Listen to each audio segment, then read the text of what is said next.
Hey guys, ഇന്ന് നമ്മൾ പോകുന്നത് ഒരു ഫോട്ടോഷൂട്ടിനാണ്. പുതിയ വാച്ചും കിട്ടിയേ ഫോട്ടോ എടുക്കുള്ളൂ പോലും. ഈ ഒരുങ്ങി കെട്ടി പോണത് വെറുതെ ഒന്നുമല്ല. അവന്റെ ബർത്ത്ഡേ ആണ് 2 ദിവസം കഴിഞ്ഞാൽ. ഫോട്ടോ എടുക്കാൻ നമ്മൾ വന്നത് ടർഫിലാണ്. ഏകദേശം 10-11 മണി ആയതുകൊണ്ട് തന്നെ ടർഫിൽ പ്രത്യേകിച്ച് ബുക്കിംഗ് ഒന്നുമില്ല. അവിടെ ചെന്നപ്പോഴാണ് 18-ന്റെ ഒരു പണി കിട്ടിയത്. ടർഫ് ഇതാ മൊത്തത്തിൽ പൂട്ടിയേക്കുന്നു. പിന്നെ ഒന്നും നോക്കിയില്ല, ടർഫ് കുത്തിപ്പൊളിച്ച് അകത്തോട്ട് കയറി. ഫോട്ടോ ആണല്ലോ നമുക്ക് മെയിൻ. ഫോട്ടോ എടുക്കാൻ വന്നതാണെങ്കിലും ബാള് തട്ടാതെ അവനൊരു സമാധാനമില്ല. നമ്മൾ എന്തിനാ വന്നത് ഇവിടെ?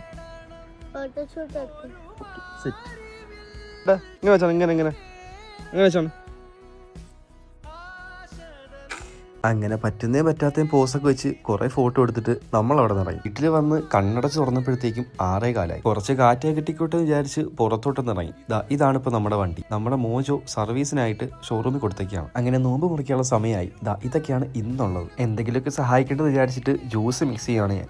ഈ കാണുന്ന ഒരു ഇഡ്ഡലിയും കറിയും കഴിച്ചപ്പോൾ തന്നെ വയറ് ഫുള്ളായി. ഇന്ന് ടർഫിൽ നമുക്ക് മാച്ചുള്ള ദിവസമാണ്. അപ്പൊ ടർഫിലോട്ടാണ് ഞാൻ അടുത്തായിട്ട് പോകുന്നത്. നോമ്പാണ്, എന്നാൽ കളിയുണ്ടെങ്കിൽ വരാതിരിക്കാൻ പറ്റത്തില്ലല്ലോ. ഇതാണ് ടർഫിലെ നൈറ്റ് വ്യൂ. ഇത്രയേ ഉള്ളൂ. കളിച്ച് ജയിച്ചിട്ട് അടുത്ത വീഡിയോയിൽ നമുക്ക് കാണാം. അപ്പോൾ ഓക്കെ, ബൈ.